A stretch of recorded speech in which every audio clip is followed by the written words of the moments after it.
In the first couple of moments in the Eminem song Mosh, you hear this one phrase simply, "It feels so good to be back. Welcome to Wrestling with Egos." However you may be watching this show or listening to this show, whether it be on the YouTubes or on Google Podcasts, Anchor Podcasts, Apple Podcasts, Spotify, thank you so much for making Wrestling with Egos a part of your pre-AEW Revolution entertainment. I promise you, this show is going to be fun and a lot less hyper than the last time this gorgeous face was on your YouTubes. My name is Patrick, and I am joined, as always, by, first and foremost, my best friend in the entire world, Brian. What's going on, buddy? Great to be here. This has been a week. You know, I say sometimes how, you know, we have to think for a while about, you know, what's the format going to be like and what's the, you know. This one wrote itself. Yeah. You know, Monday happened, and then Wednesday happened, and then Thursday happened, and then now here we are with a smorgasbord of things. A charcuterie board. Yeah. Lovebird appreciated that. She kind of smirked at me when she saw that part. She's like, very nice. Let's just say we got the olives out there. We got the hummus. We got the cheddar cheese. We got the broccoli and the red and green peppers, and we're ready to go. Right. And of course, no show would be complete without the big Don of AEW, also known as the sumbitch that called me freaking hyper last week. What's going on, you jackass? It's Isaac, boys and girls. Oh yes, I'm the big Don. I'm the one that called you hyper, but I did not specifically say Patrick. So obviously, I'm talking about you. Somebody was a little hyper the last time, but we're not going to say who it is. Ladies and gentlemen, we're going to move forward. So in other words, what you did is you referred to me as he who shall not be named. So essentially, I am now the Voldemort of this show, which means you are an even bigger sumbitch. Damn right I am. And for the record, Isaac calling me hyper. In other news, water is wet. I'm not sure if you guys knew that or not. But the apron is the hardest part of the ring. Yeah, apron is the hardest part of the ring. Britt Baker is a dentist. Cody Rhodes can't challenge for the AEW championship. Well, actually, no, he probably can now. I don't know. Cody's still good at everything. But there is so much more to talk about than that dude. And we got a lot of real estate to cover tonight. We're sure gonna try. We understand there's a lot of big news in the interest of show format and everything like that. We're gonna start with Thursday, where Vincent Kennedy McMahon was a guest on the Pat McAfee show, and I'm just going to preface this by saying I was not expecting the interview to go the way it went. Let me preface what you're about to preface first. Vincent Kennedy McMahon on the Pat McAfee show is a sentence I never thought in a million freaking years we would ever hear. And I'll stipulate right off the bat, gang, I'm sure that things were gone over beforehand. Oh, duh. And like, here's what's okay to ask me. Here's what I'd rather you didn't ask, and if you do, I'm not gonna, whatever. But I'll give you my first blush honest reaction to the whole interview. I thought Vince came off looking very retrospective, forthright, and yes, human. That was a thing. Like, he seems to me like a guy who realizes that he's got less years coming up than he's spent in the business, and it's obvious to me that when you're in that position, you start to get retrospective and you start looking back on your career and your accomplishments. Even though he says he's not about the pats in the back, and I must have heard that phrase about 20 times. But it's the first interview I can ever remember with the guy, even on the Stone Cold podcast, where He allowed himself to just be Vince. It was genuine. Yes. Which I never thought I would ever see in an interview with Vince McMahon. He talked about his childhood. He talked about business. We got into the weeds in business, which I thought was just absolutely amazing. There were some things that he said that, one, I was shocked that he said because it was so open. And some things that he said that I was just like, okay, that's kind of callous. For me, the things that really stood out to me before the big news happened was that, one, he doesn't like dealing in negatives.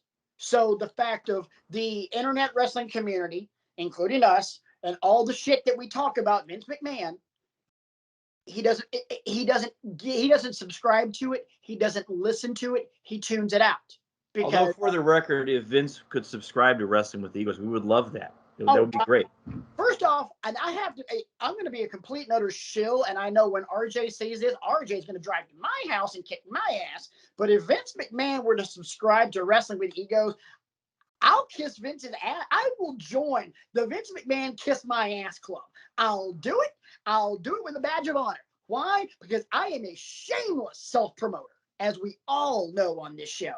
But anyway, circling back to the point that I was going to make, him talking about the negatives and the fact that, he doesn't deal in them and he doesn't, want to just absorb all of that energy was really kind of, to a degree, touching, because it was just like, okay, how could you not, in a world and in a internet community as toxic as professional wrestling is, to not absorb all the negativity is admirable. And especially as long as he's been doing this, that's probably how he stays sane. And the thing that he also said that was really cold, Pat McAfee brought up the long list of releases, and Vince referred to a lot of them as dead weight. And I know Vince. I know he was using that as a broad brush term, but I also looked at it as you're referring to people like Keith Lee and Killer Cross and Mickey James as dead weight. I mean, granted, there are some people that got released that, it sucked that they got released, but let's be honest, we still ain't seen their asses. Unlike a Malachi Black or an Andrade or an now Buddy Matthews or people like that, we see them. We see Keith Lee. We're going to see Killer Cross more sooner than later.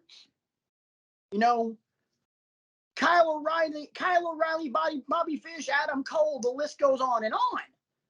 But some of these other people, dead weight, I was like, dude, that's a little cold, man. I found myself, when I watched this interview, I'm like, okay, I'm going to try and look at this from Vince's point of view. Me too. I'm going to try, we could spend 5 hours on our feelings about the man and the decisions he's made and how we think he's wronged our guys and our girls and things like that. But really, he kept bringing up the team concept, which was refreshing. Yes. Some people have the misconception that it's just Vince sitting in his office, in front of the dinosaur statue and he's deigning from upon high. But in reality, it's a writing team, it's a production team, it's a social media team.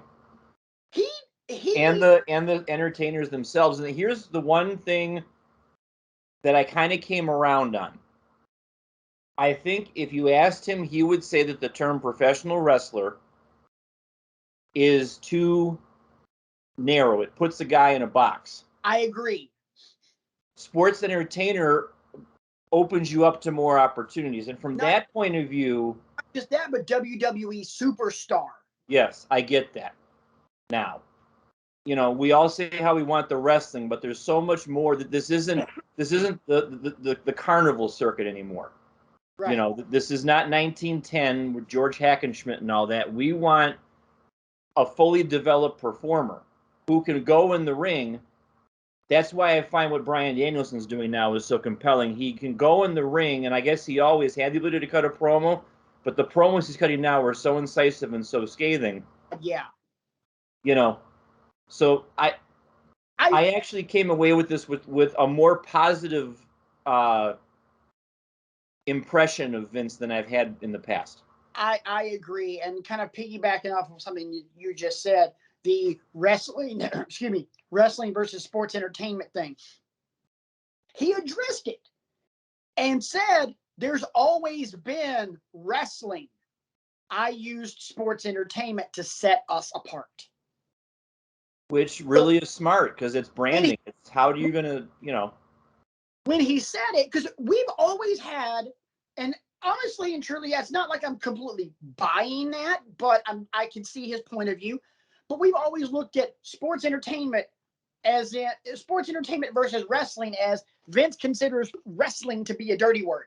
John Cena said that on the paper in a promo once. But the way he explained it on the Pat McAfee show, sports entertainment is a way of branding. Yeah. And I caught that and was like, son of a bitch. I never really looked at it that way. I thought it was just trying to get away from being wrestling. But literally the first thing he said was, "There's always been wrestling. It's always been wrestling. I used sports entertainment to set us apart." Like, damn. That's. And I will give him points also for it was a half-hearted attempt at explaining why they do it. But Pat tried a couple of times to get a solid answer about why they spend so much time and effort and money in Saudi Arabia.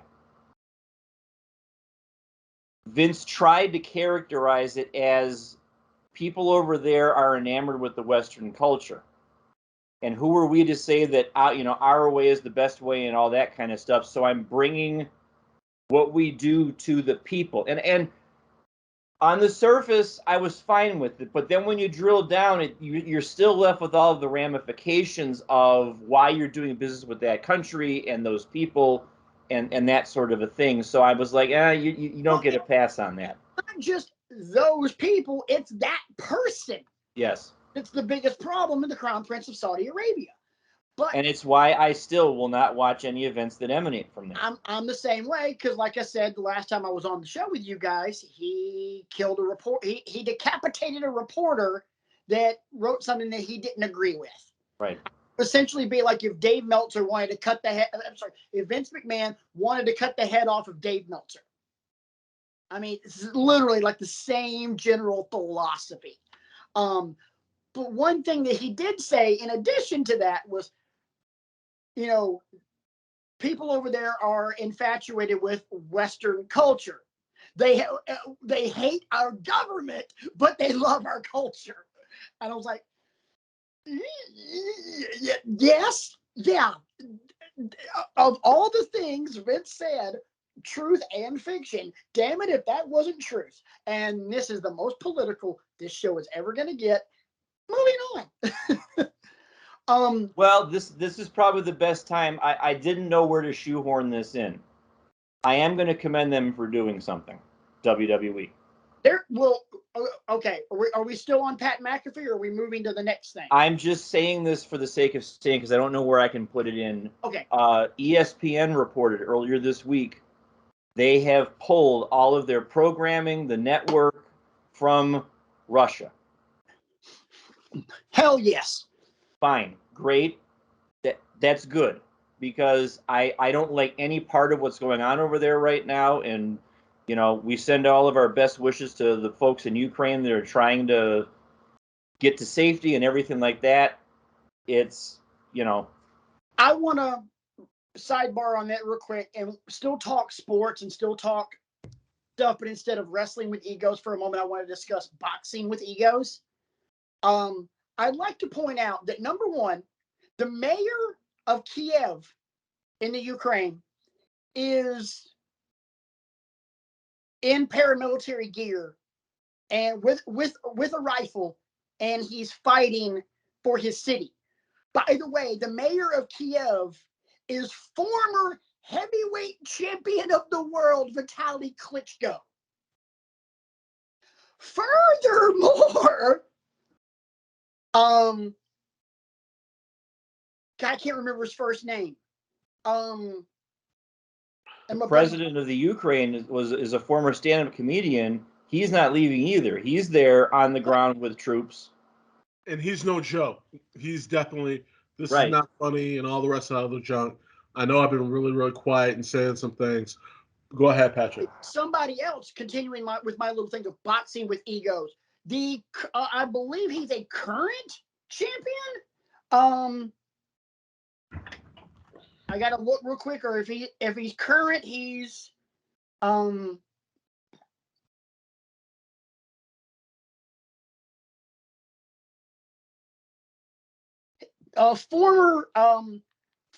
WBA, WBO, Ring Magazine, and IBF lightweight champion Vasily Lomachenko, who is supposed to have a fight in 3 months, has left the U.S. and gone back to the Ukraine to fight for his country as well.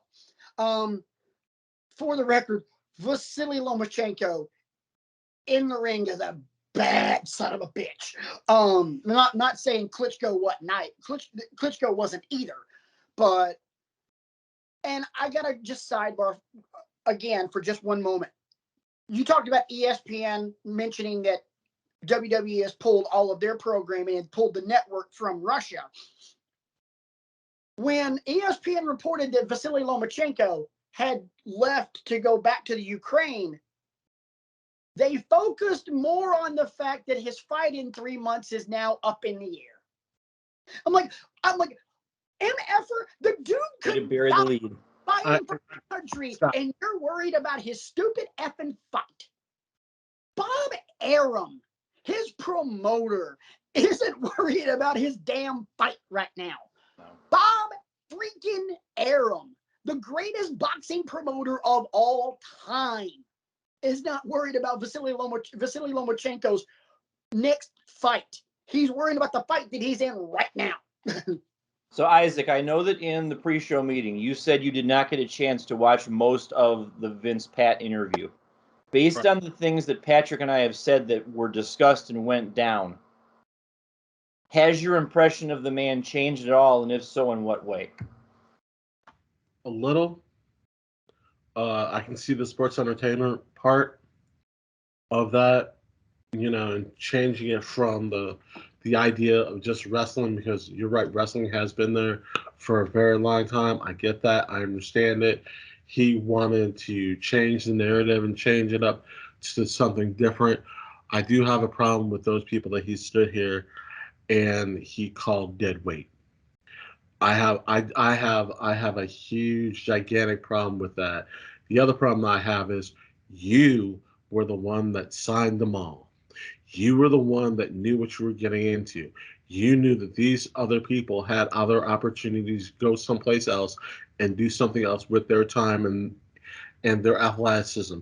But you tied them up, telling them, we got plans for you. And then you decided that it was best for you to let them go. And the problem of it was you signed up way too many people than you should have done. And in the long run, thinking that this was going to be the best thing for you. No one could have predicted the pandemic. We understand that. We get it. All that jazz. But then you stood here and started dropping them like they were flies. And you don't refer to anybody as dead weight. This is not the right time to be sitting here talking about people are dead weight.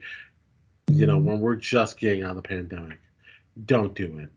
That's just as cold and as callous as he was when Owen Hart died, as far as I'm concerned. And that's garbage. Don't refer to them as dead weight. I got an issue with that. couple things that also happened in this Vince interview with Pat McAfee, and these are the really awesome, positive things. Now, granted, I thought the entire interview was mostly positive, but these are the two things to take away from this that are just freaking awesome. It was announced that the Friday night before WrestleMania, as we all know, the legend himself, The Undertaker, is going into the WWE Hall of Fame. It was announced on the Pat McAfee show that Vince McMahon will be the one to induct him into the Hall of Fame. I got no problem with that. I got zero problem with that. And here's why. This is going to be the very best opportunity that we're ever going to see to possibly see Vince McMahon break.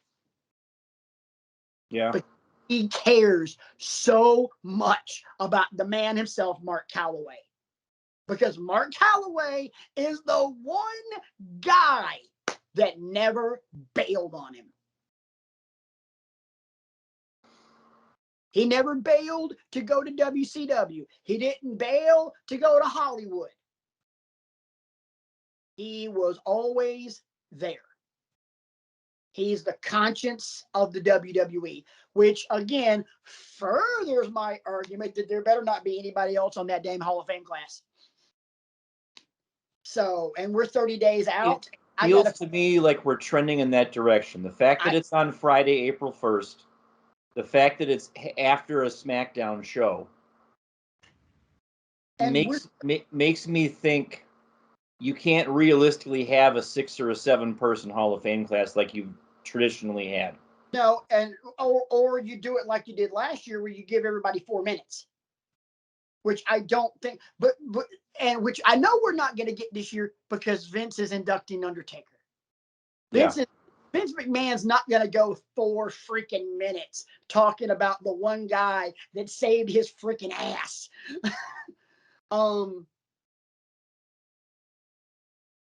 But also something else to consider. We're about 30 days out of WrestleMania. And there's nobody else announced. Which doesn't follow form. No. You usually get a person a week, maybe 2 people a week. We're trending closer and closer to the idea that, yeah, Mark Calloway's the only guy going in. And I'm beyond thrilled with that. So I'm happy to find out that Vince is the one inducting him, because of all the people that you could have, you could have had Glenn Jacobs. You could have had Paul Heyman. You could have had Bruce Pritchard. You could have had JBL. You could have had Edge. You could have had anybody that Undertaker's had an amazing feud with. Hell, you could have had Brock Lesnar. But Vince makes the most sense. You forgot Shawn Michaels. Oh, yeah. He easily could have had Shawn. But Vince makes the most sense. I love it. You know what else I love? The next big news that we got during the interview. Now, it had been rumored that, and Dave Meltzer reported it, and then Sean Rossett reported it. They both got it half right. That the rumor was that it was supposed to be at WrestleMania, Pat McAfee versus Vince McMahon. Which I was like, no, that's stupid. And even if that's booked, it's going to end up being a swerve, and it'll end up being somebody like Austin Theory taking Vince's place or something like that. But we're not getting that. But we are getting Pat McAfee in a match at WrestleMania. And I'm on board with that, because Pat McAfee is a national freaking treasure. I love me some Pat McAfee. He is a godsend in terms of just entertainment. I love his show. I love what he does on SmackDown. He makes Michael Cole watchable. I love the fact that Vince McMahon also refused to say anything good about Michael Cole. It was hilarious. What? He was like, no, he's the worst person ever. I'm like, this is just great. You, Brian, had a great thought during our pre-show meeting, and I'm going to hang back and let you go so I can just mark out for this. In my preparation for the show earlier this evening, I was chowing down on some mac and cheese, since we are in the high holy days of Lent. And I was scrolling through a news item. Isaac did not realize it was Lent. It was Lent, apparently. He's like, oh, shit. Yeah, we had the fish fillets on Wednesday, and we had the mac and cheese tonight. So I was scrolling through a news item. Pat McAfee's got a match at WrestleMania, and somebody in WWE said he wants to step up and be the one to kick Pat McAfee's ass at WrestleMania. And it's someone that we here at Wrestling with Egos have wondered aloud for a long time. Are we trending towards an in-ring return for this guy? Because let's face it, he's worked his tail off for so long to come back from injury. B, I want you to say it right. Say it. Say it. Say it. I don't know what I'm supposed to say, but... His tail off. Say it. Ass? Yes. I said ass before. But I wanted you to say it. What do you guys think about a middle-of-the-card match on night 2 of WrestleMania between Pat McAfee and Corey Graves? Stay down. I love it. I love it. I love it. I love it. I love it. I love it.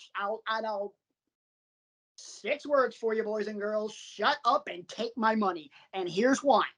Number 1, it gives us Graves making a return to the ring in a match that everybody's going to want to watch. Because it's Graves making his return. It's Pat McAfee. And the last time we saw McAfee in the ring was at War Games in NXT. And he stole the show. He stole the show in a match with Adam Cole previous to that. You get so many good things in this. If this comes to fruition, you get Graves making his return. You get Pat McAfee at WrestleMania. And Showing out. Say what? Showing out. and neither one of these cats suck in front of a microphone. This is gonna be amazing. Here's a fun fact about Corey Graves. The 30 for 30 documentary that ESPN did on NXT like 4 or 5 years ago, I think it was. Behind the curtain one, yeah. Yes. Outside of Tommaso Ciampa and Johnny Gargano, Corey Graves was probably the one that tugged at your heartstrings the most of anybody, because the Ciampa Gargano stuff has been documented ad nauseum. But Corey Graves was one of the cornerstones of that early developmental class. He was tag champs with Neville, who's now Pac in AEW, and a great in-ring talent who got derailed by one of the worst possible injuries you can be derailed by. And then he was really worried about, how am I going to provide for my family? And they turned around and said, we got you. You're great on the mic. Let's bring you back as a commentator. You can keep rehabbing, but you'll be a commentator. And he was just so overwhelmed with emotion that he'd be able to take care of himself and his family. That was the part that got me watching that documentary. First off, let's look at that real quick. He's turned out to be one hell of a commentator. I love Corey Graves on commentary, but you're missing one other thing. And because I remember this documentary as well. They explicitly said during this documentary that had it not been for the injury, Corey Graves was next. Do you remember the John Cena Open Challenge where Sami Zayn came out in Montreal and then blew out his shoulder in the entrance? It wasn't supposed to be Sami. It was supposed to be Graves. Oh, that's right. An earlier date. They did Sami in Montreal because it was Montreal and it's his hometown, but Graves was supposed to be the next call-up. I forgot all about that. Corey Graves was that close, and not you guys listening can figure out what I'm doing with my thumb and my index finger. That close to being on the main roster as an in-ring performer. And I believe, if I'm not mistaken, Corey Graves, I can't remember who Corey Graves was speaking to, but he did an interview with someone very recently in the promotional work for him and Carmella's YouTube reality show. But he mentioned that, yeah, I have been cleared to return to in-ring competition. I can't remember who it was. It wasn't anyone on Bleacher Report, because I would have noticed that, because it probably would have been Doc Mueller. Why? Because Doc Mueller gets everything. By the way, did you know that Chris Mueller is a friend of Wrestling with Egos? You can look it up. It's documented. He is our boy. We're gonna have to have him on very, very soon. Yes. But he and I actually DM'd a couple of weeks ago, and he said, yep, just give me a shout, let me know. Yeah, we will have to come up with some goodness. But I not just hey Doc, let's preview WrestleMania. That'll be fun. No, we need to make it worth his time. Oh God, no, we can't softball toss anything like that to Doc Mueller. No, if we're gonna get Doc on the show, it's got to be worth that man's time. Yeah. Because he's gonna preview WrestleMania on Bleacher Report, just like he previewed AEW Revolution on Bleacher Report, which I'm looking at on my computer right now. Yes. Anyway, but getting back to the point, when you mentioned in pre-show that Corey Graves tweeted that out, I literally thought, oh God, please, please, please, wrestling gods, make this happen. Just like the wrestling gods answered my other please let this happen prayer with the reveal that Edge's opponent for WrestleMania is AJ Mother Bleeping Styles. Hell yes. Tell us what aspect of the reveal you like the most, though, Patrick. First off, as everybody knows, Edge is my boy. I love me some Edge. Easily top 3, top 4 favorite WWE superstars of all time. I love the fact that it's Edge and AJ. Just the sheer magnitude of just the match alone is going to be amazing. And I did not mind the heel turn of Edge, but there's something about it that I kind of just shrugged my shoulders at. And it's simply, okay, Edge turned heel. What's the point? Because I don't think it matters who's the face and who's the heel in this match, because both guys are phenomenal playing both.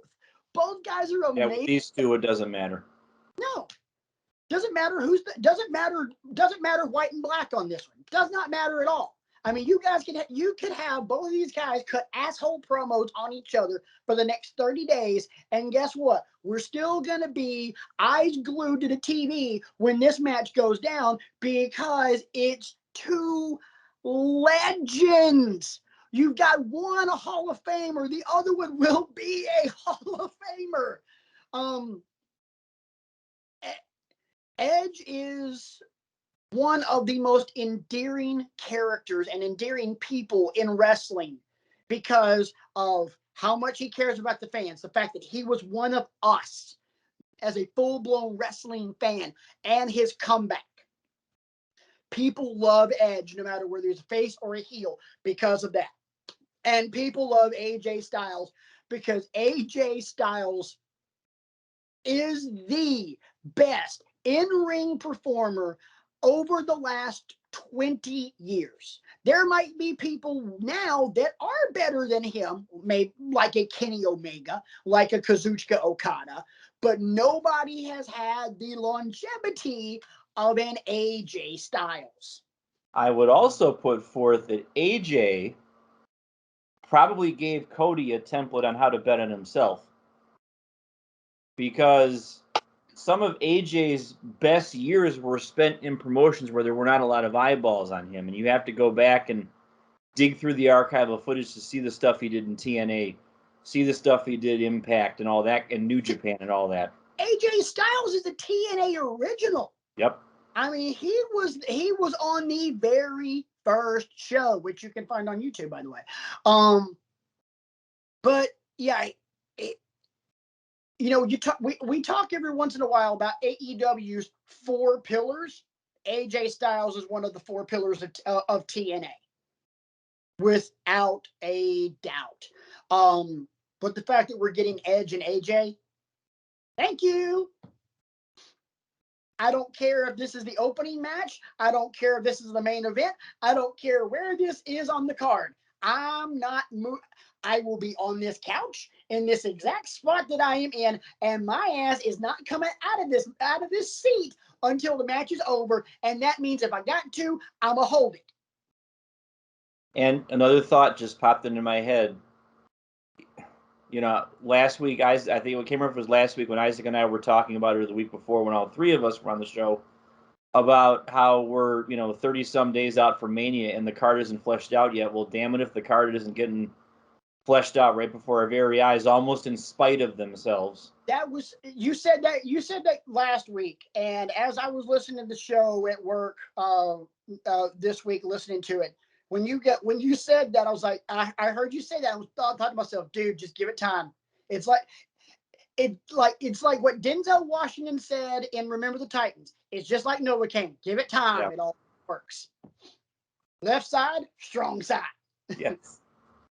What is pain? French bread. Will you ever quit? No. We want some more. We want some more. I love that movie. Don't we all? Who doesn't? Let's sit here and talk about it. Let's just AJ, Edge. Ladies and gentlemen, let's be honest with it. This is going to be a masterclass. This is what you are going to sit here and look in the archives and say, that's the way you do it. That's what you need to do. This is how you handle. This is what you do. This is how you move forward. And these 2 guys are still doing it. And I can't sit here and say I'm excited because that doesn't hold. That's not. I can't even contain my excitement. Excitement is an understatement, I think, is what you're trying to say. Absolutely. And I totally agree with you. Here's my last thing on that. I can't remember. I think this was during the RJ era of Wrestling with Egos. We did a show about the wrestling matches you need to see before you die. I went back and watched that one not too long ago. Rewatched it. I'm calling my shot right now. This match is going to go on that list. There's a pretty good chance. This match is going to go on that list because psychology, promos, and in-ring ability. Yes. Agree. This Isaac, you called this said that this would be a master class. I might see your master class and raise you this is going to be a dissertation. This is going to be PhD level stuff.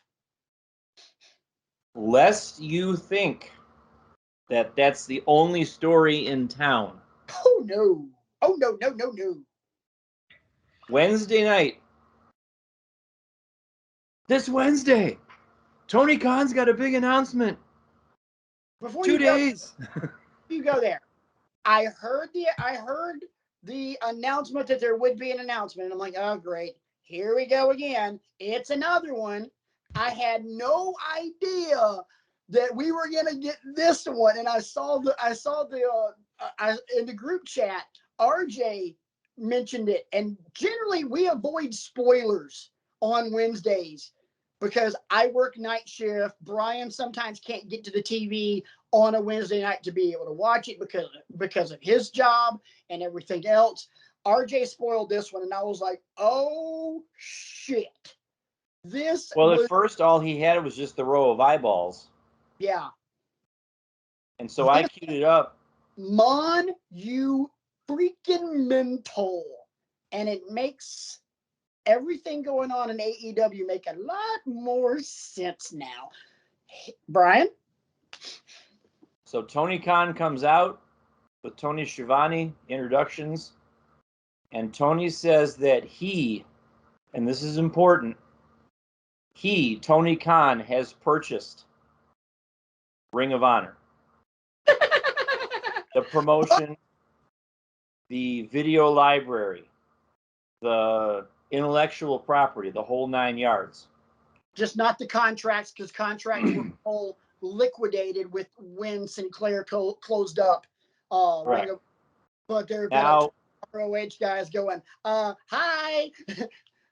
Yo, I TJ. feel like April 1st, they've got their first event of 2022, Supercard of Honor. Yeah. Jonathan Gresham is the champion, and he's defending against Bandito. Yes. I think. Yes, he is, because Bandito missed Final Battle or whatever the last show was.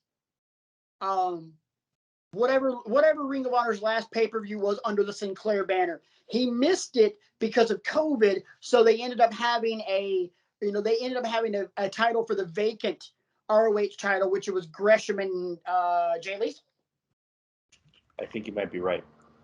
So I'm going to ask you all to help a brother out on this one. Okay. Because we have reached yet another hole in the piece of Swiss cheese that is Brian's wrestling fandom. I understand the significance on a surface level of this purchase of Ring of Honor and what it means. Because if you look down the list at AEW's roster, you could probably name about 20 or 30 guys that either A, cut their teeth in Ring of Honor previous, or dominated Ring of Honor previous. And to that end, the very first match after this announcement, Bryan Danielson versus Christopher Daniels, which was sweet, by the way. Awesome. You know, outside of a couple of matches that Christopher Daniels had with like Samoa Joe and Kurt Angle and things like that, this was like my first time to see him in extended action, and I saw echoes of the performer that he was, back in the day. He's obviously much older now, limited mobility and things like that, but he was still doing some high-flying stuff, and he was matching wits with Bryan Danielson as best he could. And I love him on Being the Elite, by the way. Yeah. It's hilarious, Danhausen, I was wondering if there's anything I could help you with. If you look in your contract, you get unlimited condiments delivered to your dressing room. You don't have to steal them from catering. So please enjoy those. Oh, okay. Thank you, Christopher Angel. So, Jesus, I love Danhausen. Danhausen is the truth. So don't curse us, Danhausen. So I want to jump in because you said you did not have a large idea of Ring of Honor. I have an idea, but it's probably not the most fully formed idea. So let's go to school. Way I can give you this is what Ring of Honor was all about. All I did on the computer was I pulled up a list of former Ring of Honor world champions. And Isaac already knows. Oh boy. Wait, I can name some, but you're probably going to blow my mind. So B, I'm going to ask you to put your kindness aside for just one moment and 2 words. When you get to the point where it's now become like you've now reached that moment, I need you to say, holy shit.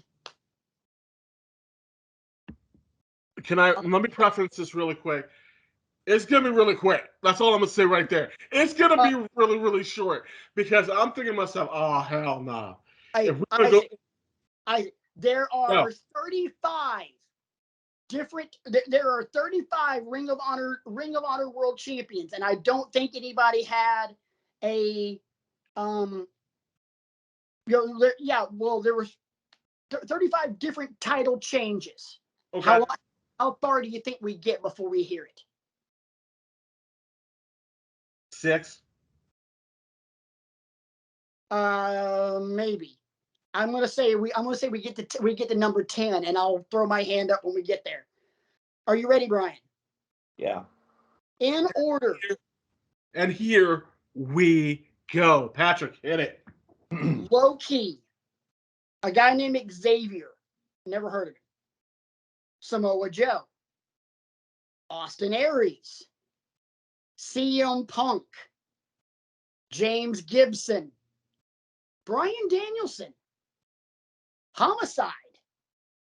Takeshi Morishima. Here's number 10. Nigel McGuinness. Jerry Lynn. Another one with Austin Aries. Tyler Black. Oh, Roderick Strong. Jesus Christ. Eddie Edwards. Damn. Davey Richards. Oh, God. Kevin Steen. Jay Briscoe, one half of the Briscoe brothers. Oh, shit. Okay. All seriousness, though, solely because of the way they are on Twitter, the Briscoes have become. I listen to them on Twitter. Dude, when you see that, we're at some point going to get the Briscoes and FTR, and I'm not going to be able to contain myself. We're gonna get those guys. I would not want to get on the wrong side of those boys. No. Briscoes, Jay and Mark Briscoe were bad some bitches, but we're going to get the Briscoes and FTR, and I'm going to mark out harder for this than I did FTR and the Bucks. But I'm going to continue because I got Briscoe. Go ahead. We're going to get the Briscoes and the Hardys before you get Briscoes and FTR. Think about it. They've already talked about it. It's gonna happen. Shoot, Briscoes versus Wrestling with Egos in a handicap tag team match. Book it. I'll take that job. Anyway, I mentioned Jay Briscoe. We'll run down the list real quick just so Brian can just be in oh shit mode. Adam Cole, baby. Michael Elgin. Jay Briscoe. Well, Jay Briscoe's second run. Jay Lethal. Kyle O'Reilly. Christopher Daniels. Cody. Dalton Castle. Matt Taven. Roosh. PCO. Bandito. Jonathan Gresham. That's staggering. Yeah, and that's just the world title. You're not even this. I know there's the pure title too, and there's the screw the pure title, screw the TV title, the tag team titles. Oh God, let's not even go there right now, please. Red Dragon, Bucks, Motor City Machine Guns. I think so. Probably. Steen Jericho. Steen and El Generico. I mean, This is where those two popped off, right? El Generico and Kevin Steen. This is where those two kind of like started it all. This is how they got it. Well, ROH, you do realize that Triple H's goal with NXT was to pretty much copy ROH. Yes, I He signed everybody that he could get his freaking hands on. But yeah, for someone that does not have an idea of what ROH was, there you go. By the way, of all the names you just rattled off, the one, because I think somewhere on the network he's got a documentary about himself, and I watched it either beginning of last year, middle of last year, and I was struck by how revered the man is Nigel McGuinness. That dude is held in such high regard all over the world. Nigel McGuinness, before he got sick and could not wrestle, was a god. Nigel McGuinness would have been in WWE and would have already been a multiple-time WWE champion. He was amazing in the ring, and he was verbal napalm. Just listen to him on commentary when he was on commentary for NXT and NXT UK. That's all you got to do. Anytime you mention him on commentary, all I can do is think back and just hear him react to the very first time the WWE Universe got to hear the sound of a Walter chop. He hits that poor kid Jack Stars, and you just hear Nigel McGuinness, good Lord. But just to kind of give you an idea real quick, B, on tag, like I said, tag teams. You've got the Briscoes, the Kings of Wrestling, which, by the way, were Chris Hero and Claudio Castagnoli, formerly known as Cesaro. Oh, you didn't know about that. Oh, also, I mentioned Matt Taven as a former world champion. Matt Taven and Mike Bennett as the Kingdom were tag champs. Yeah. ROH for a long period of time. Jeez, Chris Hero and Cesaro as a tag. God. Oh, the Kings of Wrestling were nasty. The Kings of Wrestling were freaking vile. God, yeah. Dude, yeah. There's so much good stuff out of Ring of Honor. It's terrifying. Let me ask you guys a question then. What is the significance of Tony Khan announcing that he personally bought it versus AEW now owns it? Real quick, Isaac, Isaac, you go. I gotta. Okay. Well, you don't have to. Sorry, that's how I feel about it. Patrick, go ahead. Hey, I'm sorry, though. Seriously, go if you want. No, you got it. You got it. I'll piggyback on you. The significance of this is monumental because this is now Tony Khan's true baby. Tony Khan. And here's the first thing I thought when it was announced that Tony Khan is now the new owner of Ring of Honor. The biggest complaint before Wednesday, what was the biggest complaint you could say about AEW?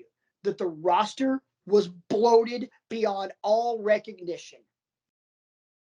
Now it makes sense. He has all of these people and now 2 promotions. So theoretically, he could take, the very best of the unsigned ROH people, and then, and I'm just going to toss a name out here. He could take somebody like, I'm not saying he's going to do this, but he could take some of the Varsity Blondes, for example, and quietly move them over to Ring of Honor. He could take anybody. And truth be told, I wouldn't necessarily just take like the best up and coming. I would use some of your bigger guns and move them over and not use it as developmental. Use it as just another promotion unto itself. Right. It ROH, and the thing is, everybody's been saying since it was announced on Wednesday that Ring of Honor is going to be the NXT to AEW. Why? Why do we need that? We don't. We don't need another developmental. We need more good content. Look, if I wanted to see AEW developmental, which by the way, I don't, I could watch Dark and Dark Elevation on YouTube, which, by the way, I don't. I think they're both god-awful because they rarely feature anyone that I want to see. It's a whole lot of matches with Jade Cargill and Red Velvet. Barf. But, somebody like me who's been campaigning on Twitter, the people on Twitter say, who do you want to see hold the AEW championship in 2022? And I always put a gif of the Bastard Pack. You could send him over to Ring of Honor, and now all of a sudden he can be, he's got a different landscape to play in, I guess is the right terminology. It's not that he's not worthy of holding the AEW championship, but there's just so many people you got to climb over to get to it, to get to it. And here's the thing, with Ring of Honor, you can still take the same philosophies and concepts that Ring of Honor held under the Sinclair Entertainment Group or Media Group. And the key word here is honor. And you can build a roster with AEW guys around that. Let me ask you guys one question, and then we'll kind of keep the train rolling because I just thought of this one. Younger talent in AEW. Pick one guy or girl from the young talent, whether they're good or green and have lots of promise, whatever, that you would build Ring of Honor around. I have a name already in my head, and he would be my first, or he would be the guy to beat Gresham right off the rip.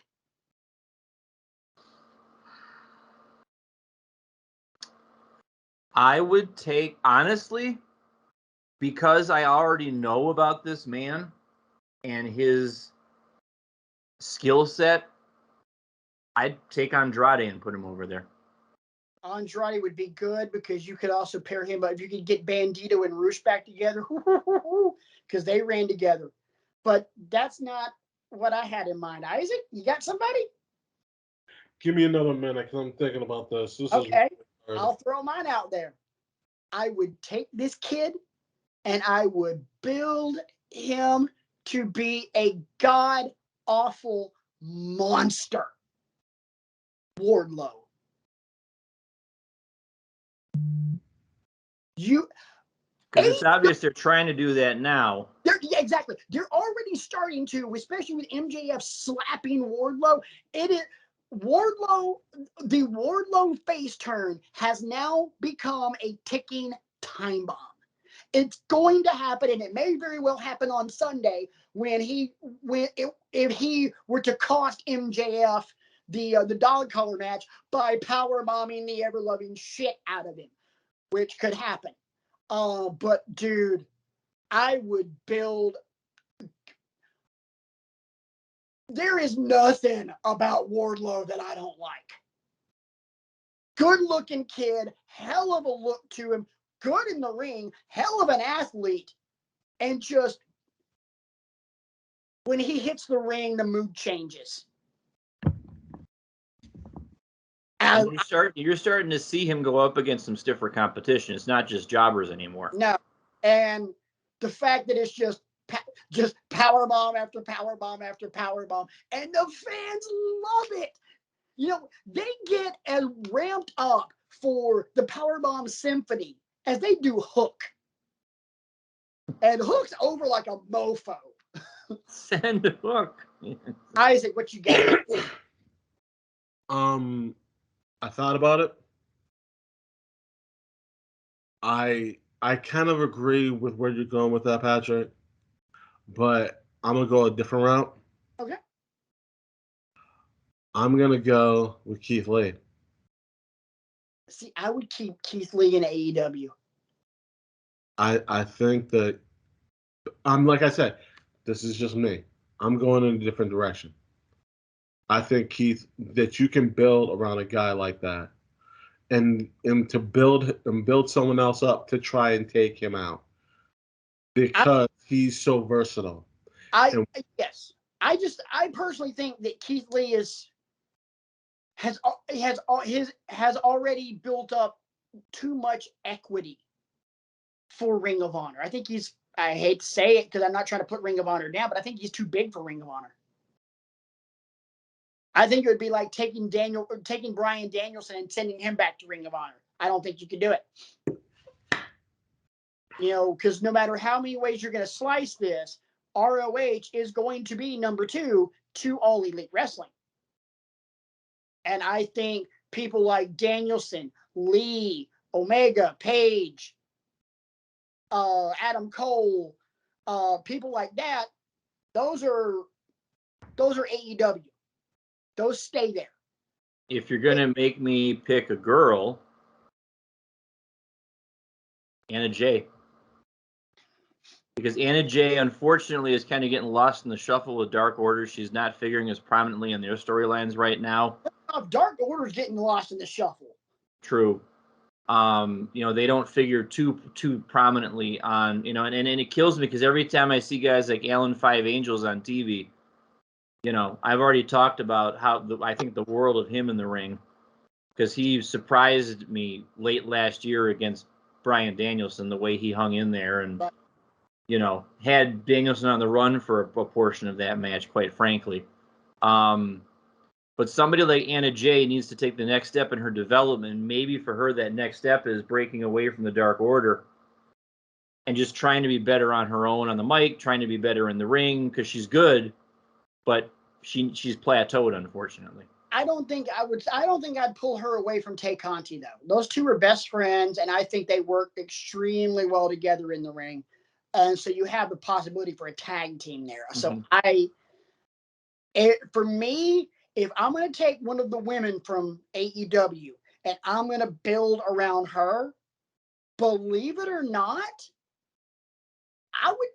and I'm talking young talent with a lot of promise. Layla Hirsch. I was just thinking that because I'm looking at the card for Sunday, and I noticed she's on the buy-in against Chris Statlander. But yeah, legit Layla Hirsch. Because here's the thing, Ring of Honor, in their inception, Ring of Honor's, what they hung their hat on was, this is what we do in the ring, and we do it better than anybody else, bitch. I mean, that was their way of whipping it out and going, there you go. What happened in between those ropes, they were untouchable. And Layla Hirsch harkens back to that. Agreed. And I would be like, yep, for Ring of Honor, she checks every box. So this seems like a good time for us to segue to the real reason we're all here tonight. Hardcore nudity. Oh wait, sorry, that's a Simpsons episode. Never mind. No, it seriously happened in a Simpsons episode with Phil Hartman's character Troy McClure. Hello, I'm Troy McClure, and now I'm going to leave you with something we all came here to see: hardcore nudity. And then they rolled the credits. I take it that Brian Kriego has not watched any episodes of this. Eat my shorts, man. Actually, the reason that we're all here tonight is because on Sunday night, I'm just going to roll past that as if it never happened. Sunday night, All Elite Wrestling is bringing to you their next pay-per-view event. It is Revolution. And I'll start it off with this question that came to me driving home from work today. I always ask you guys, what match are you most excited for? But here at Wrestling with Egos, the intellectual saver of the wrestling masses is always looking for new and inventive ways to ask these questions. I want to ask you both, which match are you afraid will not live up to the hype? Of these matches that are going to happen tonight, which match is in danger of not living up to the hype? Patrick. Isaac, do you have one, or may I go? Oh, I have one, but I'm gonna let you go. I'm gonna let you have the floor at this time. Go ahead, please. I may be committing Wrestling with Egos blasphemy here, and I'm sorry, but the one match that I'm terrified about that's not going to live up to it is Britt Baker versus Thunder Rosa. I'm terrified that it's not going to live up to what we expect it to be, because the last time these two chicks touched, it blew the freaking internet up. Okay, I'm just going to go ahead and remove Patrick from the call here really quick, and then we'll continue. And good night. Here's my beef. This match, and as much as we have been begging for it on this show for a year, this match has been built up so piss poorly. It's not even funny. This is a match that you could go back and you could use that match at St. Patty's Day Bash, Massacre, Party, whatever it was, Shamrock Shake, I don't know. Whatever you want. The noun you're looking for is Slam, St. Patrick's Day Slam. Okay, cool. It was our match of the year last year, for crying out loud. You think you could, I'm not disputing the match. I'm talking about the name of the show. So at Shamrock Shake, when you had that that lights out match between Britt and Thunder Rosa, it tore the house down. Why aren't we hearkening back to that? Why aren't we hammering that to the audience? Because realistically, we have practically a whole new audience that hasn't seen that match yet. And now you can use that match and this year-long dance and the rise of Dr. Britt Baker, DMD. And now, hey, Britt's had this hell of a run. The only person that's managed to whoop her ass in this entire year is this Mexican chick with her face with half of her face painted, and she's a badass. I'm going to take a page out of the Patrick Swafford playbook here and say, if I may play devil's advocate for a moment. Please.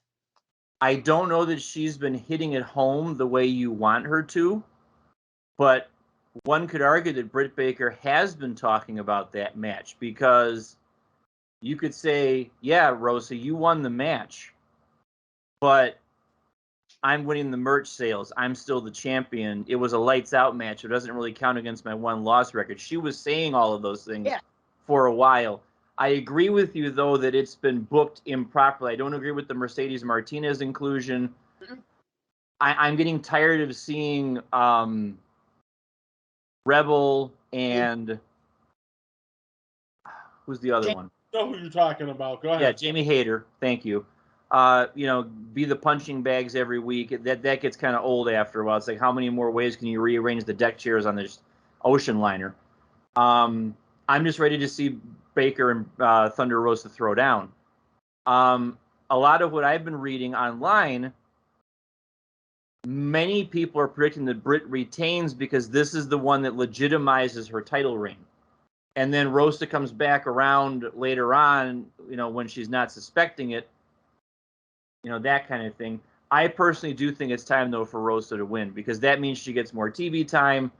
That means Britt goes away and licks her wounds for a while. And it's just time for a fresh presentation for the Women's Championship. When we get to our predictions, I'll say more. Isaac, which match scares you of not living up to the hype? Okay. Honestly, the tag match for the tag titles. The triple threat. Hold on. Somebody's getting a little flustered in the chest here. No. I'm not saying really as in like really. I'm like really. I want to hear this. Here at Wrestling with Eagles, what we like to do is stir the pot a little bit. But for me personally, there's a couple matches on there I'm like, okay, I can see this really going. But these guys, and I'm not saying that either of the teams can't pull it off. I'm saying, is everyone going to get in everything they need to get in during this match and make everyone else look as good as they can? Now, if this was a one-on-one match, I have no problem with it. I really wouldn't. But you have 3 teams who I am going to sit here and say, in no disrespect to anybody else or any other tag team, are at the top of their game. And they can all put it down. The problem of it is everyone can get in what they need to get in that limited amount of time that they have, whatever that's, if it's a 20-minute time limit, half-hour time limit. I don't know. I don't know what the limits are for that. But I'm saying they're so talented, it's going to be tough to get everything in and make everyone shine the way they need to shine in this match. And Isaac, I think I'm sorry to interrupt you, but I think I might know what your hang up with this match is right now, because it might be the same as mine. What's that? I think your hang up with this match is you have Red Dragon and the Young Bucks in it, and you're afraid that they're telegraphing the result because those two teams have been at odds with each other the last 2 weeks and can't get along. So Jurassic Express is just going to retain because of the infighting. I'm looking at the predictions from everybody on Bleacher Report, but when you go to the article, you see everybody on Bleacher Report thinks that Jurassic Express is winning. Before we get to our predictions, spoiler alert, I don't agree with any of these guys. Again, I say I'm not going to make a prediction. I'm saying I don't know if they're going to get everything in that they need to get in. That's just the way I'm feeling about it. And I'm not saying this to like besmirch them, but go back and look at the history of their matches in AEW. Everybody will get their shit in. The Young Bucks are in this match. Everybody will get their shit in. Yeah. It's a Young Bucks match. Everybody will get their shit in. Hey, Brian, which match are you afraid won't live up to the hype? Hey, guys, I'm glad you asked. I was about to ask. You beat me to it. This might surprise you. I'm scared about Adam Page versus Adam Cole. Yeah. Lackluster build. Yes, and the fact that since Page won the championship, he hasn't had a proper feud. They've just run guys at him. You know, the Lance Archer match was neat. Yeah. You know, because Archer tried to take him into deep water, and they, Jake the Snake, tore the ring apart. So you had to do the buckshot lariat on top of the referee, which was cool, by the way. Yeah. But it's just been a series of random matches against insert name of guy here. And I just worry that in the name of we got to make Hangman look strong because we haven't been making him look strong enough. It's just going to be a by the numbers babyface title defense, and we know that both guys are capable of so much more than that. I agree with you completely. Here's my thing on this, and I said this to my friend Kevin at work the other night.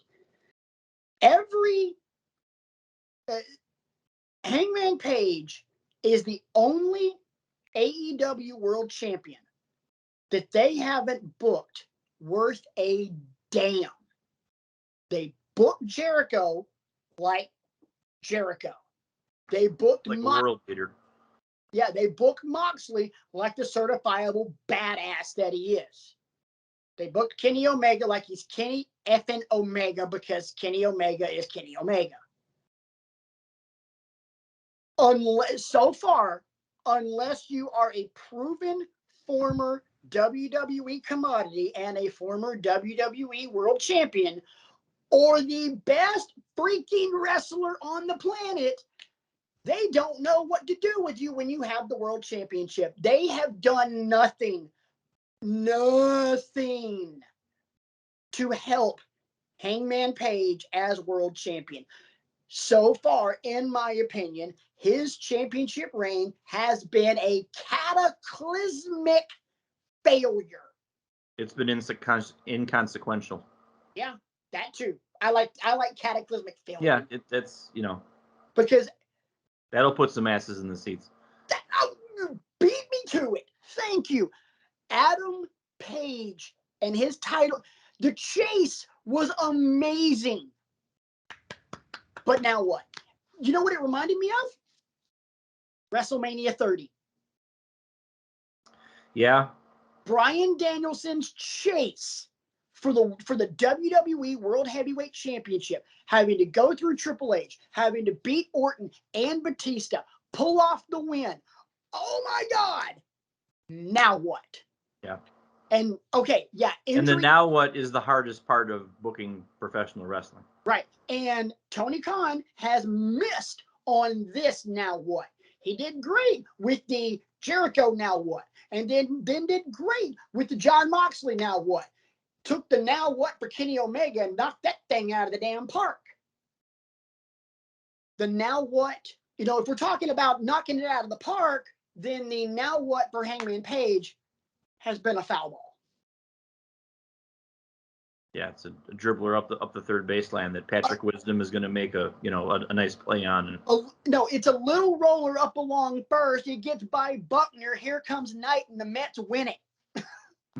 Shout out to Vin Scully. Of all of the matches on this card, which one will we be talking about for match of the year at the end of the year?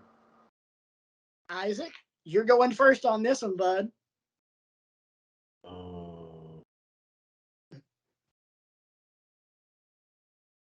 I'm gonna go different. Okay. I'm gonna go different from you. I'm gonna say Thunder Rosa and Britt Baker. Okay. I hope you're right, because I want this. Yeah, I want you to be right too. Oh yeah, I want this match to be better than the last one. Oh my God, I do, because one, I want this match to be great. As a fan, I want to see Thunder Rosa win the damn thing. Amen. But this, so far, the build has not lived up to expectations, and I'm hoping the match actually does. The one match on this card that I look at and go, this is gonna be amazing, is Bryan Danielson and Jon Moxley. That is the one match. If I had to bet my house and everything my family owns, give me one match on this card that will not suck, I'm putting my money on that match, and I am living comfortably. I'm sleeping very sound tonight, knowing that on Sunday, my money will be in very safe hands, because Moxley and Danielson is going to be off the chain. Brian, what say you, bud? Ready to be surprised? Yeah. We're always ready. Surprised. The match that I am looking forward to the most out of all of this, and eagle-eyed viewers know where I'm going with this because I kind of let it slip last week. Sunday night, Eddie Kingston gets his career-defining win, his AEW career-defining win. It's gonna there's a lot more riding on this match, I think, than any other match on the card, because agreed. I said last week how Eddie will freely admit that he resists adulation from people. Yes. He beats Jericho and sets all this other stuff into motion that would ostensibly be set into motion. He's going to be getting that adulation because he's had a lot of nice wins. He's had a lot of nice moments. He's had a lot of eye-opening moments so far in AEW, but it's time to start seriously thinking about the next step for Eddie. And the next step for Eddie is, Chris Jericho, shut your mouth. I am capable. I am worthy. I'm going to beat you. And is this going to be a 5-star classic? No, probably not. It's going to be a hoss fight. Oh, yeah. And Eddie Kingston has won more than his fair share of hoss fights through the years. And because I look at him as such a breath of fresh air compared to all the other people on AEW, I'm going to be pulling for him big time on Sunday. Can I jump in real quick? Of course. As it comes to Chris Jericho, as I was watching him on Wednesday night, he has gotten himself in phenomenal shape. He's shredded again all of a sudden. And slam anybody, but the way he looked before, and I looked at him the other night, I was like, oh, he looks really good, like really good. So I just want to make that known and say that now and put it out there. He looks good. He looks ready for this match. He cut some weight. He looks really good. That's all I'm saying. Jericho looks to be in the best shape of his life at plus 50, which is scary. We're all in our 40s and we look like shit. Come on. The defense will stipulate. Yeah. Anyway, moving on.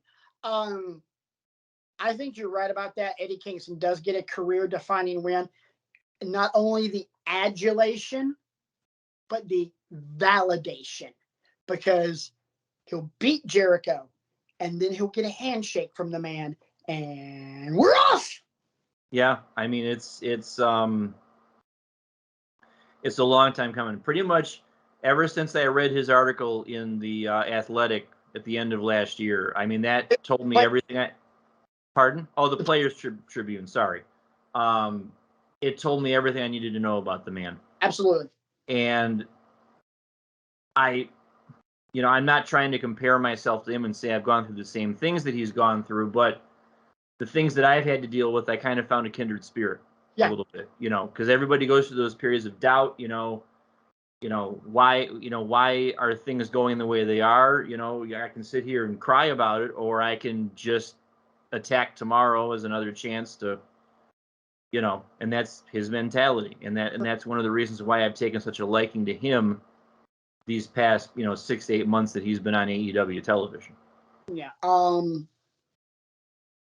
So let me ask you guys a question before we get on to probably the predictions of the matches on this card. We've talked about the matches that we think that we're really excited for, the ones we're not excited for. What match going into this is your sleeper? Like, okay, this could be good if the stars align just right. I'll go first on this one.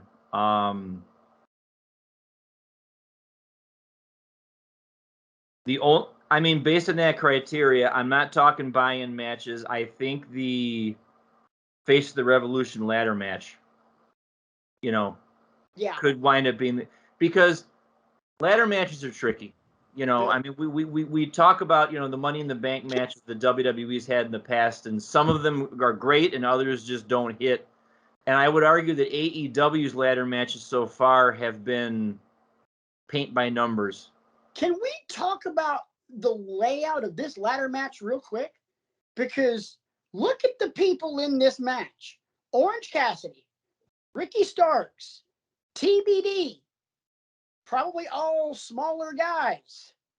Keith Lee, Powerhouse Hobbs, and Wardlow. Damn! That is a lot of big beef. Meaty men slapping meat. Big meaty men slapping meat in a damn ladder match. What the... Like Isaac's shirt says, what?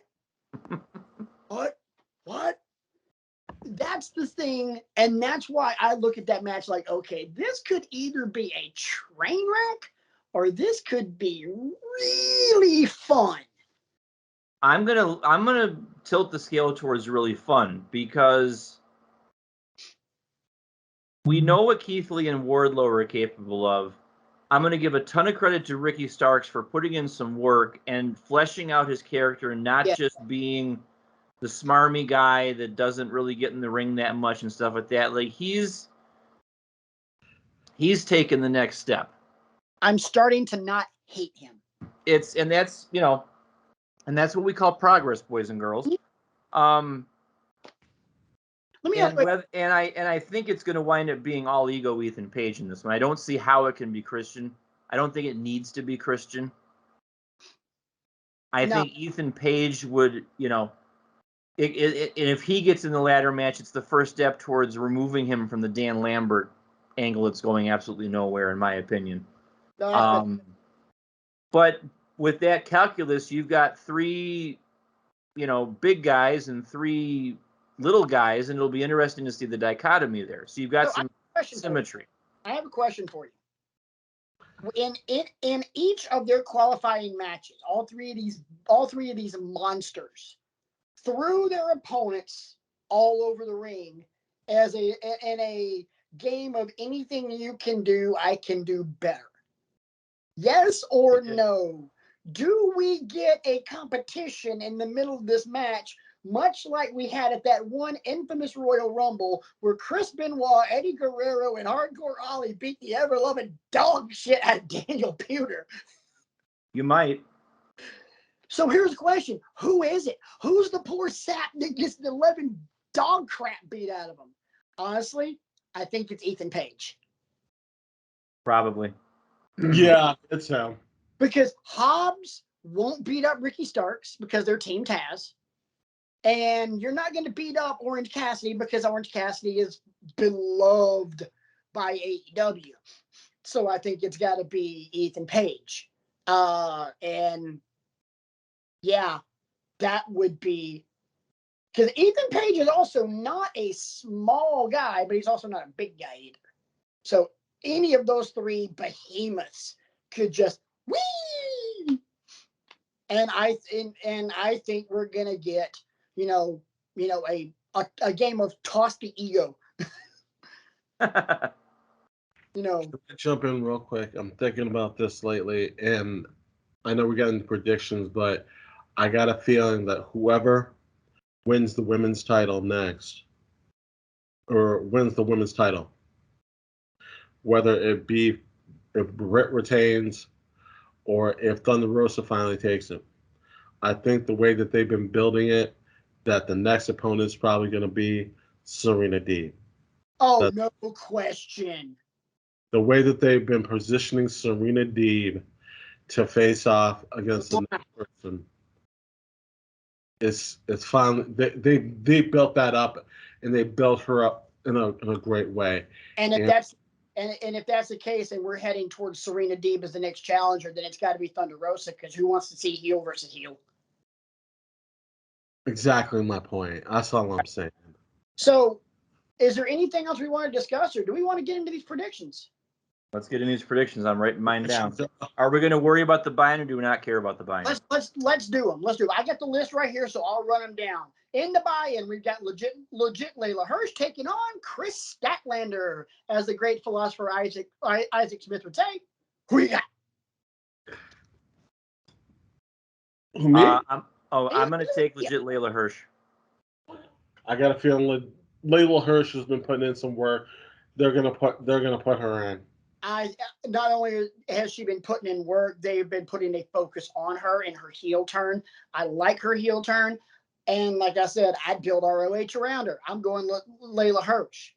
In the next match in the buy-in, you've got QT Marshall and he's going to be in the ring, and then they're going to send Hook. I think we can go ahead and move on. Send him. Red Room. It's over. What are you trying to say here? QT. You got QT, Isaac? You got to write that down. QT Marshall is a pro that he is going to make Hook look like a freaking war machine. Absolutely. QT Marshall is going to do his job. He's going to get dumped on his head so many times it's not even funny. And Hook is going to come out of this match looking like a gangster. So, and God, his entrance is so freaking slick. Just nothing to it. Kill the lights. Cue up Action Bronson down the ramp. Goes around the ring. Just kind of grabs onto the ring post and just kind of leans back and just the presentation that they have had for Hook has just been so damn good. I love it. Next match, they've got listed as the Face of the Revolution ladder match. Keith Lee, Orange Cassidy, Ricky Starks, Powerhouse Hobbs, Wardlow, and what we all think is going to be All Ego Ethan Page. Isaac. So I have to climb the ladder? Whatever. Okay. The way that they keep putting would I like Keith Lee to win it? Yes, I would. I know that everyone's going, you only like Keith Lee. No, it's not just it. But I think that Wardlow is going to take it because they've been pushing him really, really hard. And his turn is coming, and that's going to catapult him to world champion status. That's just the way I see it going. If you guys see it differently, then before Dynamite, I had it written in pen that it was going to be the Limitless one himself, Keith Lee. But with that slap that MJF laid on Wardlow, no, it's going to be Wardlow.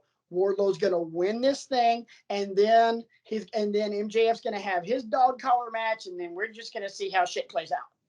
So I very much think Wardlow wins it. I'm going to still go with Keith Lee, from the standpoint that I don't think you need to have him win the ladder match to enhance the face turn. The face turn is going to happen one way or another. Him getting out from under the thumb of MJF will be rewarded enough, and you can always move him into the title picture down the line, because I still argue MJF deserves to be champion before Wardlow does. But here's the thing. If I'm not mistaken, doesn't the winner of the ladder match get a shot at the TNT title? You might be right. And if that's the case, no, I think I'm still going to go Keith Lee, because you don't want the sizzle to go off that steak anytime soon. Because Keith Lee debuted last month, and we ain't seen his ass since. Yeah, so this was already off the stake, because this is a big indictment that AEW does. They debut someone, and then we don't see him for a month. Yeah. I mean, granted. So it's for purely selfish reasons that I'm picking him. Right. I mean, granted, Keith Lee got married a couple days before he debuted on Dynamite. So yeah, maybe he's back home he and Mia are getting their house in order. Blah blah blah blah blah. Okay.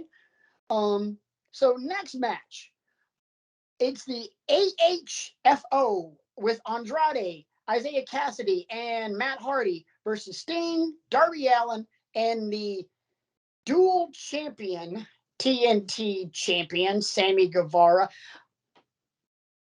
Interim title means that you're a substitute champion, and once there's an undisputed champion crown, you ditch one of the belts.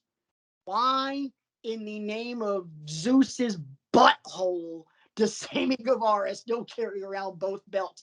It's not like it's Shawn and Razor in that ladder match. God, this is stupid. Anyway, I'm going with Sting, Darby, and Sammy Guevara for one reason and one reason only. Matt Hardy walks out.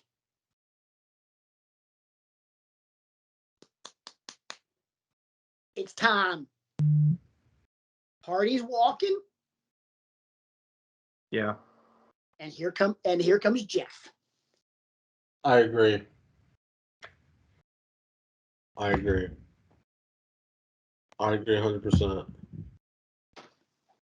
I think that's what's going to happen.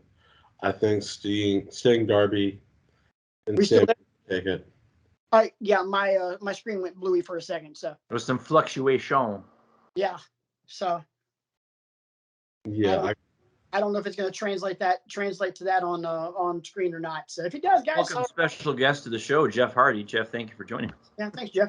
All right, so next one, Bryan Danielson, Jon Moxley. I think Jon Moxley wins. I do too. After another Haas fight. This is going to be tougher than shoe leather right here, boys. This one could go 30 minutes plus, I think. And because friend of show, the doc, Chris Mueller, was asking for feedback in preparation for the article he wrote on Twitter. And, how does this match go? Because I'm having a hard time figuring it out. And I tweeted at him, I said, I think Moxley wins after 25 plus brutal minutes, and then the two of them go off and form their, fight club or whatever. Serena Deeb and Lee Moriarty are the first two people they indoctrinate or whatever, and we're off to the races. For me, I think that would mean you would have to turn either Moxley heel or Danielson face, and I don't think you can do that with either one. Do you need to turn them though? Yes. You could always have that that little cagey, unwary, that kind of thing. I don't like the dynamic of a face and a heel both in a stable together. I can't get behind that. Okay. I think Moxley does win. I think this kind of becomes one of those respect through attrition kind of deals. We just beat the shit out of each other. I like you. You can fight. I like you. Isaac, who you got? I'm going different than both of you. I'm going Bryan Danielson. Nothing wrong with that. And honestly and truly, Old moves, Cotton. I think that he's going to stretch him. He's going to put him in a couple different holds. He's going to put some new move on him that we haven't seen yet. And it's going to be good. I've been counting. It's been about 13 or 14 weeks in a row now. Different submission finisher every single time for Danielson. We are a couple of weeks away from Daniel Bryanson. Wow. Bryan Danielson beating someone by submission with a Peruvian necktie. Look it up, boys and girls. It's an actual submission move that I've seen used once in a UFC fight, and it was by a fighter named Stevie Dalloway. I remember it because I was like, what the hell is that? Here is your winner by submission by result of a Peruvian necktie. I'm like, so that's what that's called. It's a sick looking move. We might even be graced with the moss covered 3-fingered credenza at some point. I can only hope. 3-handled family credenza. Yep. Or hold number 4, arm bar. Next, let somebody else take the low hanging fruit. Yeah. Next one on the docket: Eddie Kingston, Chris Jericho.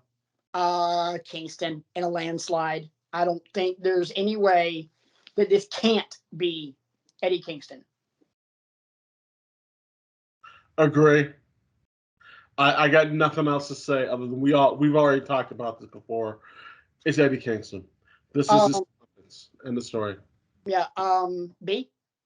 Eddie Kingston. I mean, I already kind of let it slip, 20 minutes ago, but it's going to be Eddie Kingston. This is going to be another one that this one and the Moxley Danielson match will be 2 of the 3 longest matches on the card. These 3 in a row that we're talking about now are going to go 20 minutes plus, I think. And I think if any of these 3 don't go 20 minutes plus, I think it's a disappointment. Agreed. So the next match on the card, and we actually haven't even talked about this all night, which is kind of surprising. Because the last time we spoke of these 2 guys, MJF had cut an amazing face promo. And the one thing I loved about you guys talking about this last week was just the simple thought of a certain movie that Brian and I both love called Tombstone. Curly Bill Brocious, in regards to what he would do if he were Faust and his deal with the devil, I'd take that deal. Then I'd turn around and crawfish that devil right in the ass. And that's exactly what MJF did. I freaking loved it. Bonus points to MJF, because in my Ring of Honor research, I watched the CM Punk Hall of Fame video, and I found a line that MJF lifted right out of CM Punk's mouth. The biggest trick the devil ever pulled was convincing the world that he didn't exist. I'm like, I've heard that somewhere before.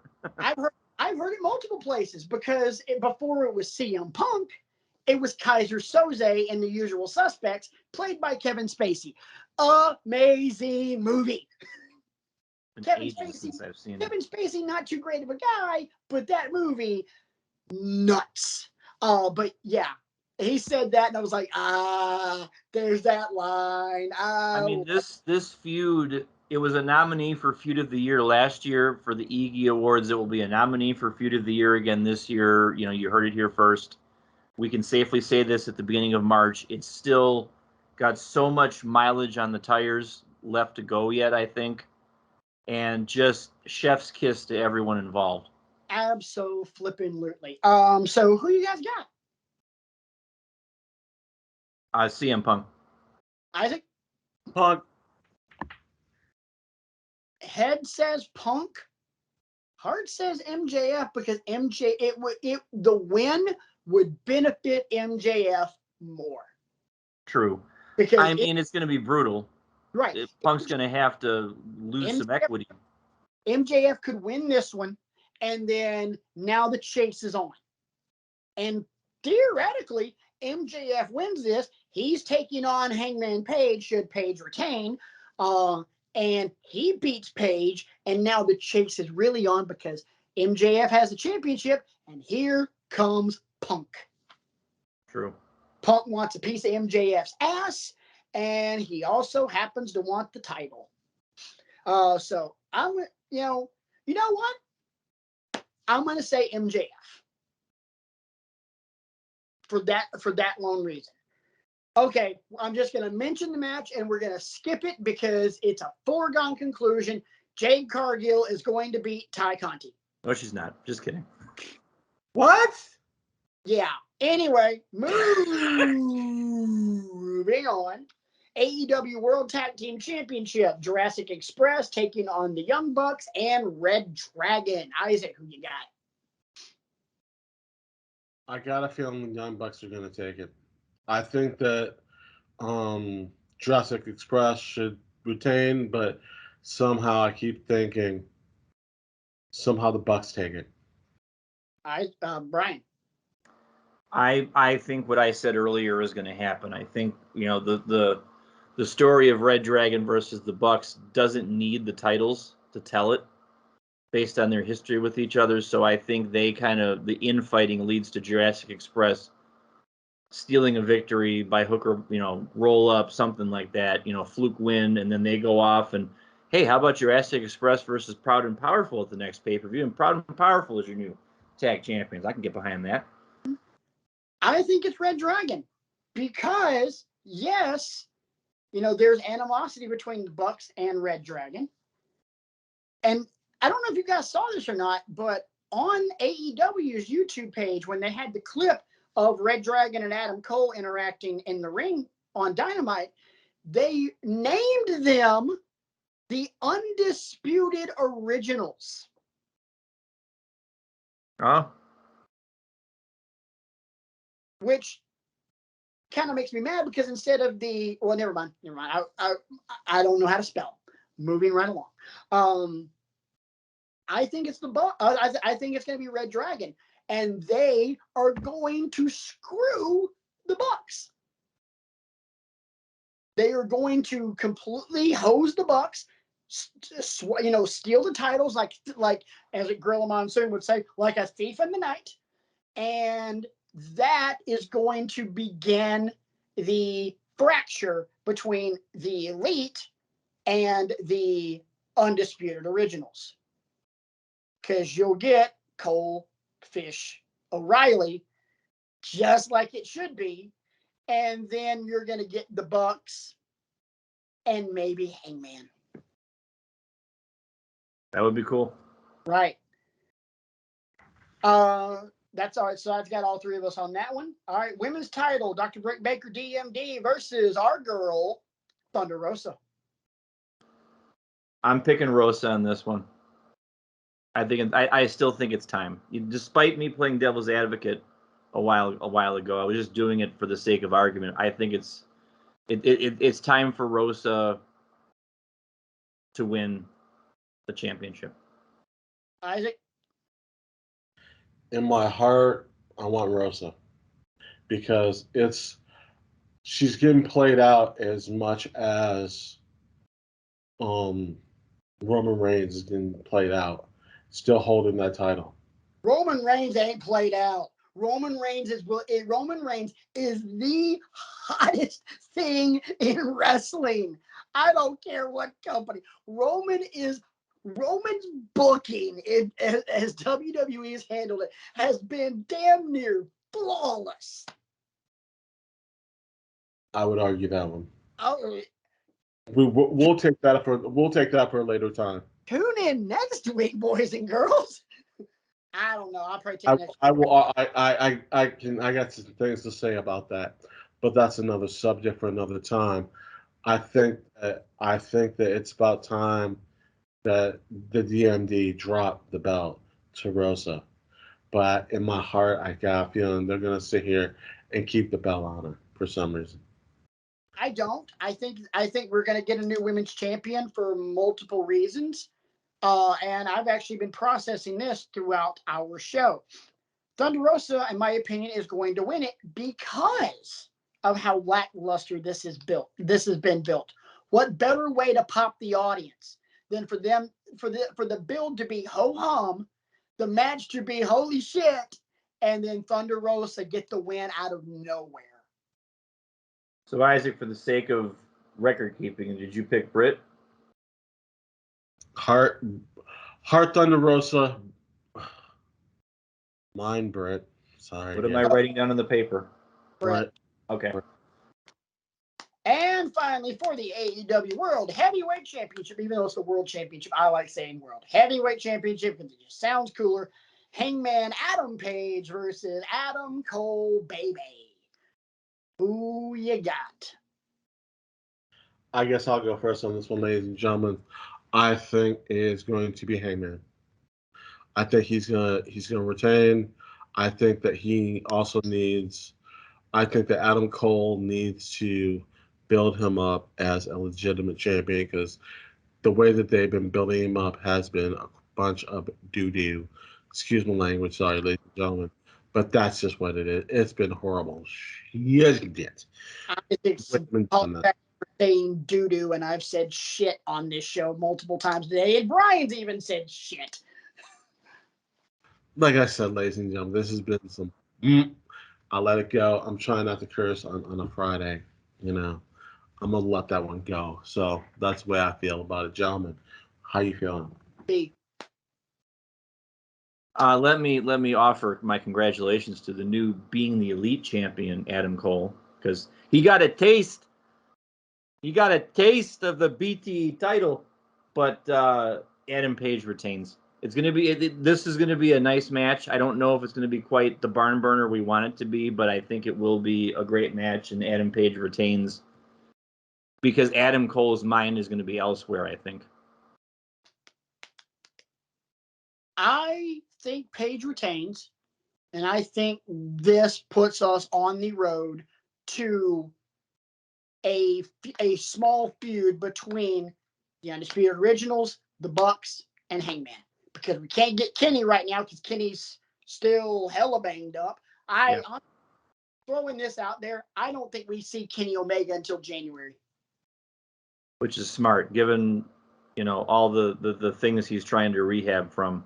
Yeah, I wouldn't be. You don't rush him back. You don't take your chances with that. Yeah, if we don't see Kenny Omega in 2022, it would not surprise me at all. But I think this sets us up for a small little feud between the remnants of the Elite and the Undisputed Originals, which then you can quickly parlay into Hangman dropping the title to MJF because, like I said, I think MJF's going to win this dog collar match. So that's what I got. We'll see who. Brian will keep score like he always likes to, and we'll see. And he'll post he will reveal the results next week on this show. Loaded ass card. Then again, it's an AEW pay-per-view. What do you expect? Before we get out of here, gentlemen, any final thoughts? Congratulations to your new United States champion, Finn Balor, taking the title off of Damian Priest. Richly deserved. Balor Club, in effect. Isaac? I don't really have anything going into this. I just say I'm hoping for great matches coming up, and I'm excited to see where we go. For me, as we have done on this show plenty of times in the last several weeks, we have bemoaned the fact that we live in Northeast Ohio and it is colder, and it has been colder than a well digger's ass. Tomorrow, the high is going to be in the 60s, which means this sumbitch right here is playing some golf. A long time coming. But it may not be legit golf. I'm going to Top Golf, but driver in one hand, brew in the other. Life is good, baby. Hit him straight. Never. You have played golf with me, B. You know that's the one. I can hit a bar, but Safest place is standing right in front of me. I mean, hell, people have watched this show and seen our 2 episodes of Golfing with Egos. I can hit them far, but I might not hit them straight. I believe the phrase was sweet mother of God. And then the high step. By the way, I did hit that one straight. Yeah. So that's going to do it for another heart stop and elbow drop and eye pop and episode of Wrestling with Egos. Thank you guys so much for being a part of the show. Don't forget to tweet the show, Wrestling X Egos. Brian's at bcrego15. Isaac's at IV4th. I'm at, obviously enough, Rant Mode on, and we are out of here.